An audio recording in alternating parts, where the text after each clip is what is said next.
सन्माननीय मुख्यमंत्री देवेंद्रजी फडणवीस यांनी शेतकऱ्यांना आश्वासन दिलं होतं की तुमचं कर्ज आम्ही माफ करू।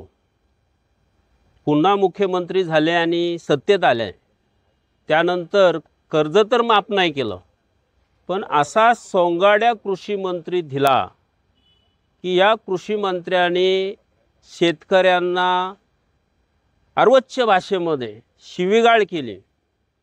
तेवढ्यावरच हे मंत्री महोदय थांबले नाहीत, तर त्यांनी विधान भवनामध्ये कृषी विषयावरती चर्चा चालू असताना हे पत्ते खेळत होते, जुगार खेळत होते। तेव्हा आमच्या शेतकऱ्याच्या मनाला आज अशी भीती वाटते की हे जुगारी असणारे कृषी मंत्री उद्या जुगाराच्या डावात आम्हा शेतकऱ्यांना युक्तील। आणि म्हणून करता आमची माननीय मुख्यमंत्र्यांना विनंती आहे की असा जुगारी कृषी मंत्री तातडीने काढून टाका।